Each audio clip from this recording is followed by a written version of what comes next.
8h45 sur Europe 1, le club de la presse, Dimitri Pavlenko. Pour commenter, décrypter l'actualité politique et avec nous ce matin, plaisir de les accueillir. Charlotte Dornelas, bonjour Charlotte. Bonjour Dimitri. Carole Barjon est avec nous également. Bonjour Carole. Bonjour Dimitri. Grand reporter à l'Obs, on parlera un petit peu du permis de conduire à 17 ans. Je sais que ce sujet plaît à Carole. Et on a hâte de savoir ce qu'elle a à nous dire. Il paraît que pour les assureurs, ça va être un cauchemar. On aura l'occasion d'en dire deux mots. D'abord, les soulèvements de la Terre, la menace planait depuis 3 mois. Eh bien, le coup près est tombé hier pour ce collectif. Dissolution après des semaines de tergiversation, puis au sommet de l'exécutif. Mais ça ne passe pas du tout. À gauche, notamment, je vous lirai quelques-unes des réactions qui fleurissent ces dernières heures sur les réseaux sociaux. Mobilisation également hier dans de nombreuses villes de sympathisants. Avalanche de réactions politiques. Même Greta Thunberg, qui était présente hier à Paris, s'en mêle pour défendre le droit de manifester, comme si c'était ça qui était remis en cause avec la dissolution des soulèvements de la Terre.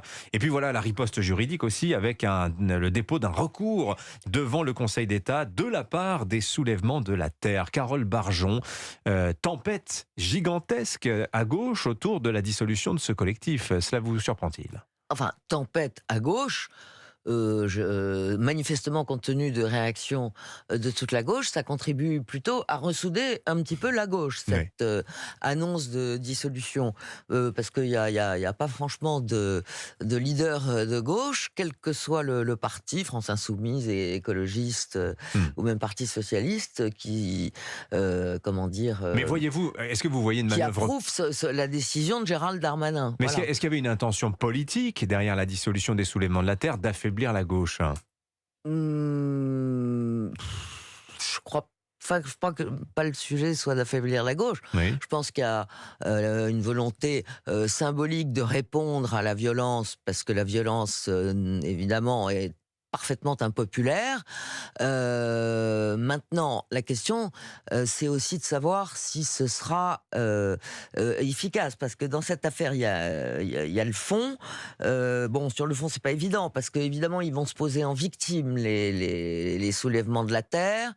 Par ailleurs, et ils vont justifier, évidemment, de nouvelles violences d'un État supposé accusé d'être autoritaire et liberticide. Je vais lire quelques réactions piochées ce matin sur Twitter. Vous avez par exemple Cyril Dion. Cyril Dion, vous vous rappelez, c'était l'un des porte-parole de la Convention Climat. Lui estime que l'histoire des soulèvements de la Terre, mouvement violent, c'est une vérité alternative. Il dit cela. D'autres parlent d'un usage poutinien du pouvoir. C'est le refrain de la répression politique, autour de la dissolution des soulèvements de la Terre. Daniel Obono, la France Insoumise, je la cite texto. Avant les militants écologistes, il y a eu les musulmans. Avant les soulèvements de la Terre, il y a eu le CCIF. Que vous inspirent ces réactions, Charlotte Dornelas ? Ce qui est incroyable, et si on ajoute à ça, en effet, Greta Thunberg, qui, elle, nous parle du droit de manifester, comme si, en effet, c'était la question, c'est-à-dire que le droit de manifester est plutôt empêché, d'ailleurs, par ce genre d'action violente qu'autre chose.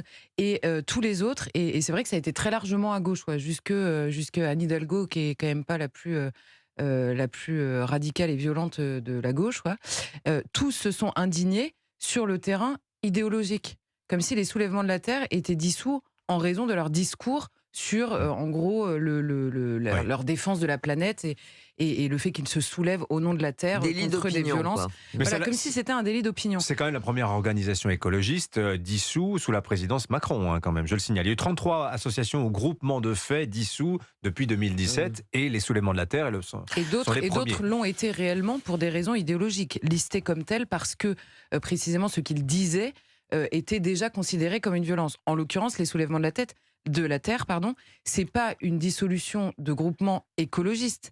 Il se trouve qu'ils sont écologistes, mais c'est une dissolution de groupements violents. C'est en raison de leur violence que la question s'est posée, pas du tout en raison de leur positionnement idéologique ou de leur discours de fond. Et c'est ça, évidemment, la manipulation derrière. Après, sur la dissolution, je suis d'accord, c'est plus symbolique qu'autre chose. Mais alors, ce qui est amusant aussi, je vous rends la parole, mais ce qui est amusant aussi, c'est que ça n'est pas un groupe, c'est impossible à dissoudre. En fait, quand c'est dissous, on se constitue devant le Conseil d'État. Donc il y a aussi un jeu de dupes, on va dire, sur la forme et l'organisation que prennent ces associations. Non, Carole enfin, Bargeon. la question, c'est quand même d'être efficace, finalement, pour le pouvoir face à des violences effectivement insupportables. Mais comment est-ce qu'on est le plus efficace? D'abord, en condamnant, enfin, en poursuivant devant la justice les auteurs présumés de toutes ces violences auxquelles Oui. on a assisté maintenant depuis des semaines, depuis Sainte-Soline, avec des gens qui avaient quand même, faut le rappeler, des boules de pétanque, destinées à viser notamment les forces de l'ordre. Alors là réside l'ambiguïté. Je vous cite Cyrielle Châtelain, donc c'est la patronne des députés écologistes. Elle dit oui, mais d'accord, il y a eu par moments sur certains mouvements, certaines actions de la violence, mais toutes les actions des soulèvements de la terre d'abord ne sont pas violentes. Non, mais Voilà. Et non, mais moi, ce que je dis, la condamnation générale d'une association pour c'est quelques ça, excès. mais voilà, c'est pour ça que j'étais justement en train de vous dire que je pense que la meilleure solution, c'est de poursuivre les auteurs présumés des violences avérées. Les auteurs donc sur un plan individuel. Et ensuite de les condamner, bien entendu, sur un plan individuel, ensuite de les condamner, parce que voilà, ça a valeur d'exemple. Parce que sinon, on sait parfaitement, d'ailleurs, Daniel Cohn-Bendit le rappelle, je crois, je ne sais plus, dans Libération, je crois, que en fait, ils vont se reformer, les soulèvements de la terre vont se reformer en Terre soulève-toi, enfin avec un autre nom à peu près le même, et ça va continuer. Donc en fait, il faut d'abord les sanctionner pour être efficace, et ensuite l'erreur. Là, pour le coup, des écolos radicaux, c'est que de toute façon, ils n'arriveront à rien, parce que s'ils veulent amener une partie de la population française à, comment dire, défendre la lutte pour le climat, etc., il faut qu'ils soient beaucoup plus, comment dire, voilà, il faut qu'ils arrivent à être populaires et à trouver des moyens d'action Oui, mais il qui y a soient quand même. populaires, ce qui n'est absolument pas le cas pour le moment. Ah oui, mais c'est à double tranchant, parce que certains vont dire oui, mais il y a clairement une dérive illégaliste dans les mouvements écologistes. Les soulèvements de la terre en sont la preuve vivante.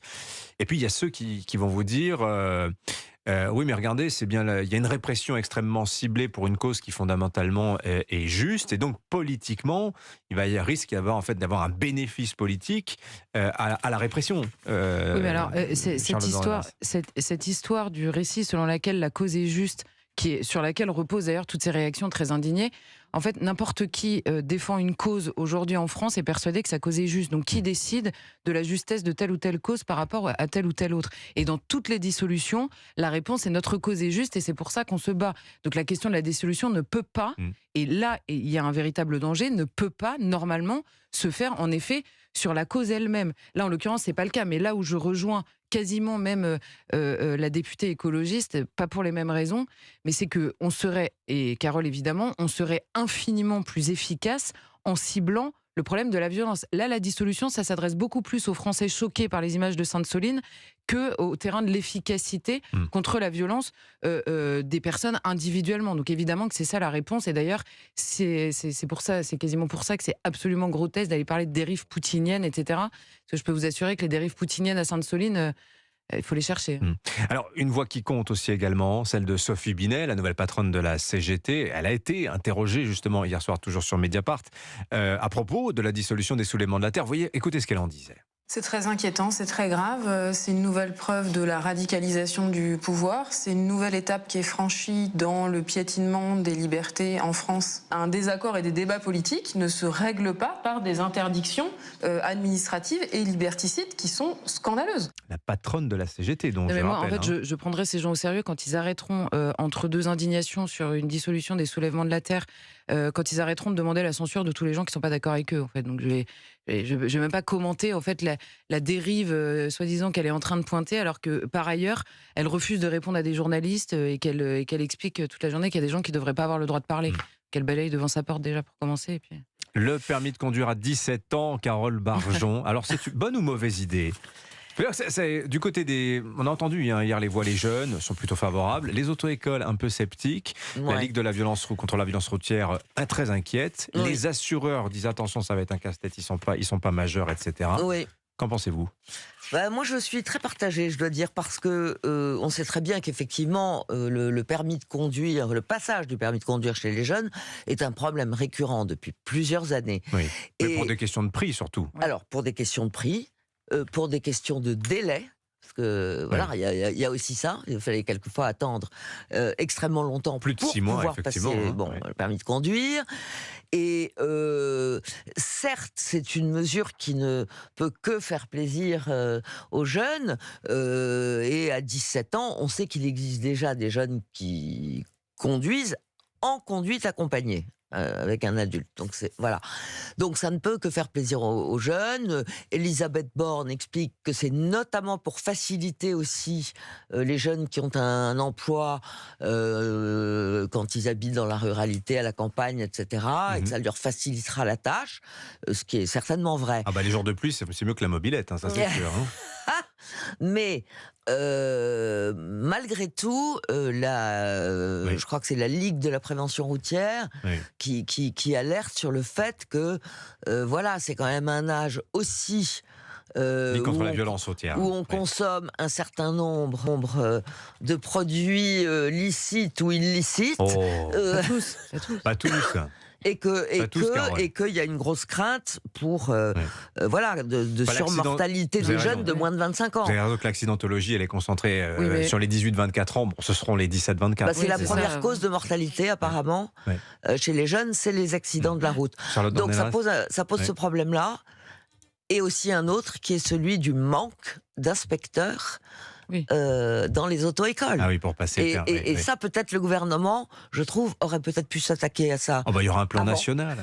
On va faire avec un livre une blanc, enveloppe vous inquiétez pas. Non, mais très rapidement, c'est-à-dire que je suis d'accord, ça pose plein de questions. Bon, le côté, c'est très dangereux à 17 ans, entre 17 et 18 ans. Enfin, c'est pas parce qu'on a un papier entre les mains et qu'on est majeur que tout change dans le comportement. Les jeunes Américains, ils commencent à 16 ans. Là, non, mais il y a des gens à 18 ans qui se comportent très bien au volant aussi, et donc à 17 ans, ils se comporteront très bien. Et je pense que la première réaction, ça dépend où vous avez grandi et où vous étiez quand vous aviez 17 ans.